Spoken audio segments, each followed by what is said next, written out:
Oh, there's the camera. Okay. It's always hard to figure out where I'm supposed to look. So I'm supposed to look down there, not up in the corner. Hi. Yes, this is Mr. Owl, who is sitting behind me on this cool chair that I found outside. Here is the cool tree. It's so gorgeous. And I'm just sitting outside today, trying to get some fresh air. And yeah, okay, I'm trying there. Maybe it's not so creepy. This eye staring at me. So I just wanted to give you guys a little bit of an update because I know I've been really bad about not giving you guys the update. Sorry. So let's start with the pro-life stuff. So I've kind of made a list and tried to write down what I've been up to. First thing is the March for Life, and that was so fun. My friends and I, we all got on the train. It was 3 hours down to London, 3 hours back. But it was really encouraging to be there. They had some really amazing speakers come in. It was also just a good time, even on the train and hanging out with some other people to just kind of build each other up and have an adventure together as a pro-life group. So anyway, that was really exciting that we were all able to go and be a part of that, and also meet some of the other student groups. And I think we might have been one of the biggest groups, actually. There were 6 of us that went, and so that's actually a good number for a pro-life group in the UK. We did have some bad news in terms of, I think a couple months ago I mentioned that there was a motion happening with the Durham Student Union where they were going to try to make a policy to make Durham University a pro-choice campus, and that did pass, unfortunately. We went. We had a lot of support, though, in terms of people trying to oppose it, and I was actually surprised at how many people opposed the motion that weren't even a part of our group. And so that was actually really encouraging to see the diversity of opinions that were raised and the protection of freedom of speech and the protection of different views that other students wanted, even if they weren't fully pro-life, enough to be part of our group, but they were against the idea of the university and the student union taking a side. So that was really encouraging to see that. And even one of my friends, this wonderful lady who is mentoring me, she got a babysitter because her husband was out of town, and she came and she stood up and gave one of the most compelling speeches. I wish I'd recorded it. It was so good, about the need for campuses to be places that are not political entities in themselves, but create a place where political, theological, philosophical differences are debated on campus, but which the campus itself does not take sides, and how that is part of the tradition of a good liberal arts education and a good university, and how by passing this bill they are kind of standing in the face of that, and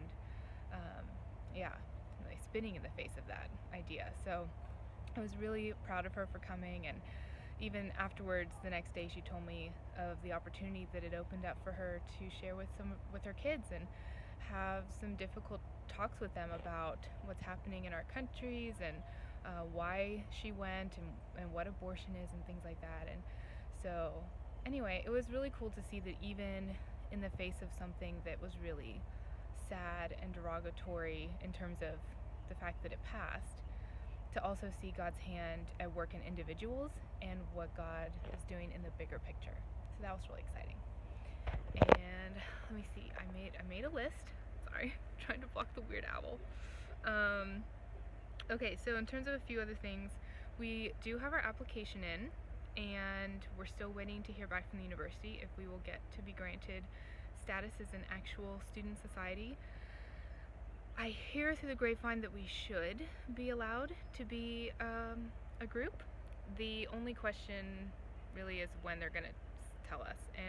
But it sounds like, or at least, again, heard through the grapevine, so this is not official news, but it sounds like the university is going to take the stance of this is a student issue, and we're here to facilitate freedom of discussion and ideas, and so we're not going to block either group or any group, and keep providing a place for ideas. And that's really all we ask for. And so if that's the way that the university decides to go, then I'm on board with that.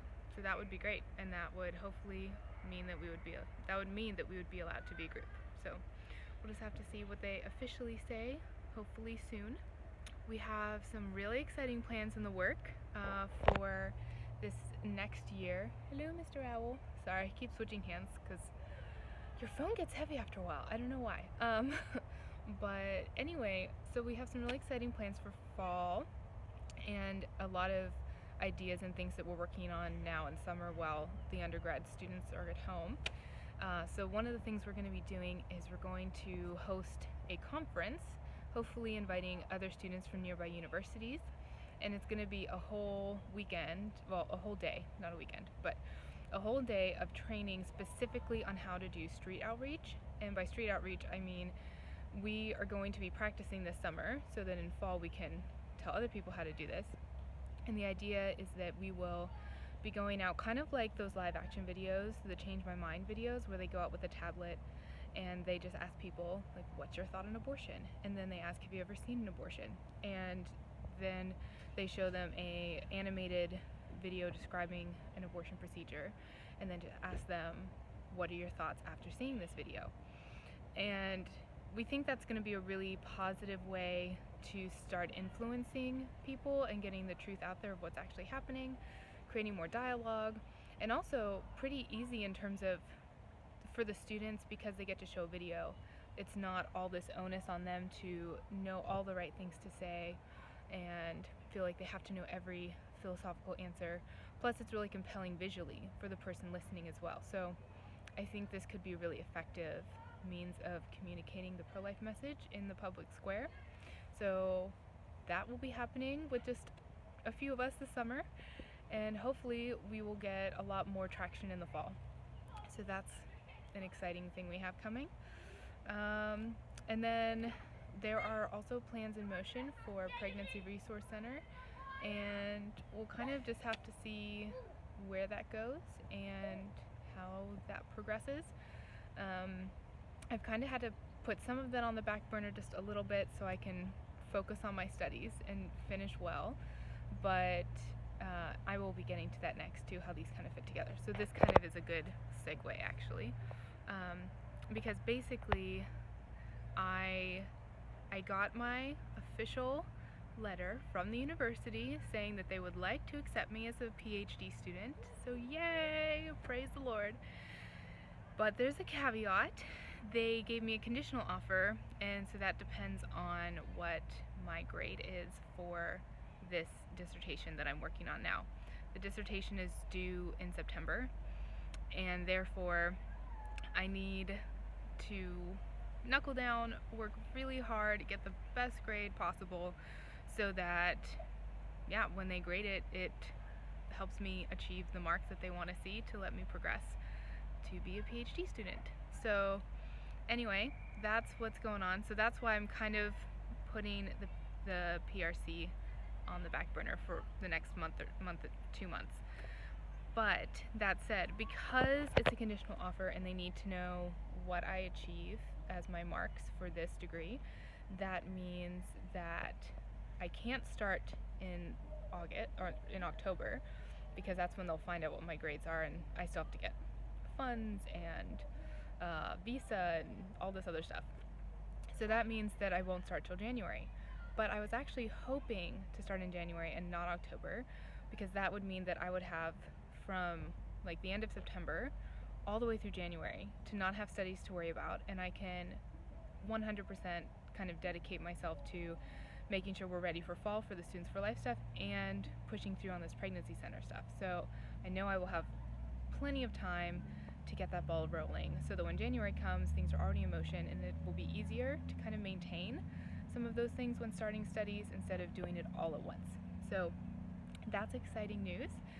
God clearly has a good timeline in mind, and so I'm just trying to faithfully walk down it. So that's exciting. Prayers are really appreciated that, yeah, I would be able to knuckle down, keep working. It's surprisingly, well, maybe not super surprising, but yeah, everyone I know in doing a master's right now is really struggling with motivation and perseverance through the month of July. And apparently everyone I've spoken to who's done this, who's graduated, they all said July is really hard. So just prayers, and not just for me, but for all of the master students, that we would be able to encourage each other, keep pushing through. The 12-month program is hard because there really isn't much break time. So your brain's kind of fried, it's summer, and you still have a lot to do. So yeah, but the Lord's faithful, and even when we get a little bit done each day, it's a little bit that wasn't done the day before. Oh, and the last thing on my studies, this is kind of related. A friend emailed me a couple weeks ago and told me that she found a conference, so an academic conference that's focusing on friendship, which most of you know, it's like my thing. So I'm really excited, and I am putting in an application for one of my papers. I think I'm applying to be able to go and talk on my paper on the theological nature of friendships in terms of covenants, which we find through like the Old Testament, and also a little bit into the New Testament. So this is an old paper, but a paper I actually really like. So hopefully they'll accept it, and maybe I can go to Notre Dame and talk about friendship and meet other people who are studying friendship, and how cool would that be? So anyway, that's really exciting, something to pray for as well. And then other things, just because my life isn't just pregnancy center stuff and school, even though those are the biggest parts. But God has been faithful in so many other ways, and so I just wanted to also just give you like a little overview update kind of thing. So one of the biggest things is the Lord's laid on my heart that I really don't want to sit around too much longer on my previous master's thesis, which is on counseling those that are post-abortive, and specifically this thesis is written as a guide to equip the church. And I wrote it because I saw that there was a lack of this even in the States. And if there's a lack of information like this in the States, it's even worse in the UK. And so I'd ideally like to get this book published in both the US and the UK, at least to start. And the other day at church, I actually met someone who told me to send her my manuscript and that she would consider publishing it. So if you guys could pray for that, if that's what the Lord wants to do, if this is the Christian group I'm supposed to work with to publish it, that it would move forward. So that's exciting. Right after I've turned in my thesis, I am so excited that I get to go down to what's called Wilberforce Academy, and this is down in the south of England, and basically it's kind of like Worldview Academy Summit kind of things. Like, this is the UK equivalent, and it's pretty new, and so I'm really, really excited to be able to go and learn about those things from the UK perspective, but also just kind of go and support and help out whatever I can do. They are going to let me talk as well a little bit about how to do pro-life work on campus, because a lot of people there are university students, so that's a really great opportunity. And yeah, like little things too that the Lord's provided. Like, I'm going to the Unbelievable conference next week in London, and I didn't have housing, but a friend of a friend was like, oh hey, you can stay at my place because I'm out of town. That saved me $100 to go like 4 nights in London. It's a lot of money. So yeah, it's really exciting. My friend Bethany, who's doing pro-life work, is going to be housing with me next year. That's an amazing answer to prayer that I didn't even know that I could pray, because I just kind of thought that rooming with anyone I knew was out of the question. And then she called me up one day and was like, hey, I'm gonna move to Durham, should we live together? Yes, we should. So I'm so thankful, because this extrovert really needs someone that I know to live with. So that's really exciting. So we're looking for housing right now. Prayers that God will provide the perfect place for us to live for the next couple months. Also, things at church are going really well. I am, just settling in even more, which is really great. I potentially might end up leading a mature student type group to kind of bridge between the regular kind of normal adult service and our student services. And I would really love that, because I would love to get more involved in the student life at our church. So I'm considering doing that. Could be a nice, just way to get involved, be in the Word, and just create more opportunities to, learn myself and get to encourage other Christians. Just in general, God's still at work in a lot of different people's lives that I've gotten to be a part of, and I'm really thankful for every opportunity to do that. And just getting to be here is still such a gift, and I miss home, I miss people. There's a lot to be thankful for here, and I'm not tired of England yet, so that's a good thing, because I'm not leaving anytime soon, it looks like. So yeah, just wanted you guys to know that the Lord has been faithful, and yeah, even like in the good days and the bad days, even through the months, literally months of waiting for an answer about the PhD program and what's coming in the future, and then the answers, they come, and it's all in His timing, and I'm really thankful that I've been able to see His faithfulness in revealing things at the right time. So I just want to thank you all so much for your prayers, continued support. Also, you can be watching out. I'm probably going to be updating and revising some of my fundraising stuff now that I know that I should be here for the next 3 years, and I know more of what my ministry goals look like, and so I'll try to be putting together some kind of official update. I may switch websites or things like that as well, but I'll make sure to keep you all informed, and make sure you guys keep knowing what my needs are, and mostly they're all prayer and finances. So if you can give both or one, that's amazing, and I'm thankful for all of it, guys. So I miss you all. God bless. Bye.